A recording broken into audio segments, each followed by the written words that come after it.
question. Obviously, you came into this from a good kind of long and glorious history, as Vincini would say, of writing. Kind of like rolled into it. Now you're if there are celebrities in video game writing, like you're up there in the auteur category. Um, and then we asked, what do you think of this crazy world where it's like Noah's Ark meets Blade Runner in space? And you're like, this will be fun. So, for folks who don't know, the world here in the story is sort of a film noir, kind of near future, steampunk sort of thing. So we've got our own space where it's just kind of a mix of kind of a high tech, but it's just weird tech. So you get that steampunk vibe, kind of dystopian world where life is cheap and kind of everyone's afraid. Like violence is kind of normal, exploitation is pretty normal. There's kind of a twist little thing. But of course, we meet our heroine, Verity Lux, who's just, that typical heart of gold kind of a thing. So I'm curious, like, kind of what was your feedback, or your insight into the world, kind of the world of Verity Lux? And obviously, you brought very much content to it and nuance. So talk to me about that. Yeah, it was really, really fun to write in a world that someone else created. Like I had not done that before. Like in our other projects in Area Man Lives, like it's a huge story game, but it was all kind of my invention. And so it was totally different experience to walk into someone else's world where they'd done a lot of world building and they'd really thought about like, what is the nature of this world? What is the nature of the people in it? What kinds of stories will be told in this world?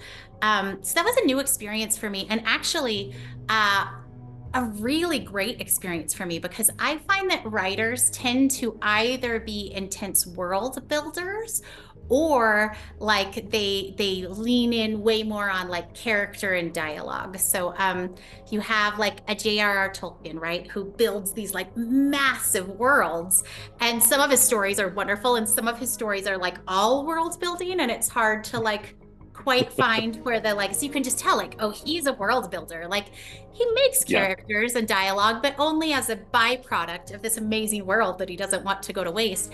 And then other people, I tend to like love to read literary fiction, which I think is a situation where sometimes there's very little world building. People have done very little like architecting of like plot points and like interesting twists and what will happen next and what are the unique conditions. And they just kind of start writing like slice of life. What is the human condition? What do we feel Yeah. and think?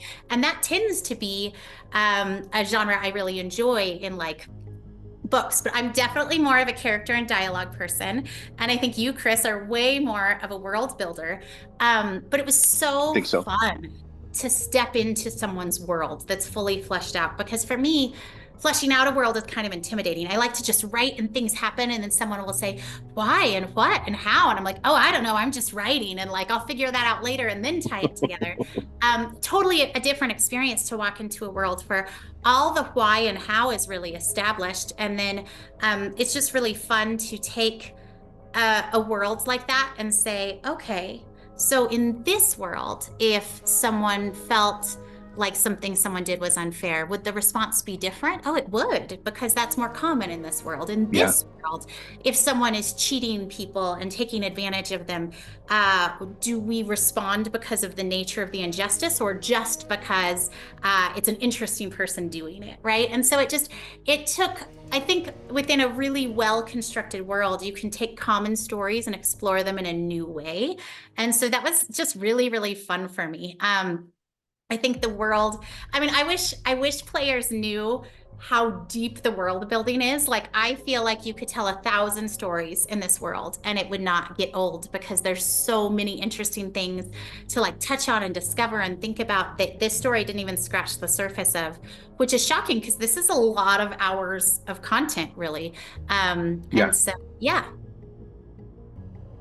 Years ago, and this has been like something I've always been excited about. There's a book called Thieves' World, and it was an anthology of short stories where a guy had basically built this world. In this case, it was fantasy, kind of dark fantasy world, and then he invited all these authors to write short stories in it. And this series went on for, I don't know, decades. But it was one of the most interesting things because you always got this different angle on kind of like the politics and the environment, and I think the rules for the authors, they also have their own voices. Like, so this one writes just differently than the other one does, and you're allowed to use other people's characters. You just can't kill them.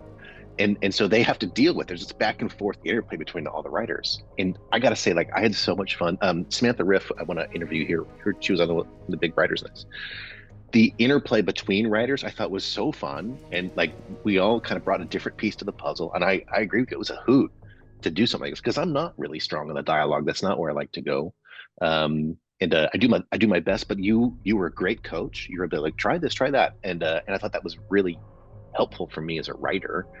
But also the world came to life in your eyes in a way that would not come to life in my eyes. And I think a lot of those were the light bulb conversations where all of a sudden you're like, I would have never even considered that, but it's so obvious now. And so for folks who read the story, like there's this notion like, what are the things that become normative in this world that only because it's so different from our world, you're like, oh my gosh, like that's there every day. And it's sort of shocking, but for them, like, whatever. And I loved the way that you, particularly Amy, you would take characters down places where you have this kind of gross sense of humor. Like you love to say things in here, and then I'm like, wow. And I think the irony is how often you're like, is that too much, too far? And I'm like, it's hilarious. Like we just kind of going down the road. And for a story that's kind of a dark background, you made it funny in so many places, and I had that from people too. It's a dark comedy. That's overstating it. I don't think it's a comedy, but there's so much great comic bits to it, which is another part I think of your story that folks may not know. If you think Dragon Cancer, like it's really really heavy, but if they haven't seen Airy Man Lives, like it's like the noodles commercial is one of my favorite things in the whole thing. Talk to me about comedy, talk about dark comedy and kind of your experience there, if you will.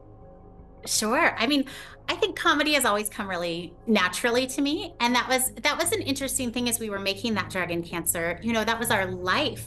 But when something is your lived experience, like you can't live in one note for years and years and years. Like you can Yeah, go through tragedy, but you're still going to have moments of levity and joy and humor. And it was something that I think people didn't always realize that like our team was really funny.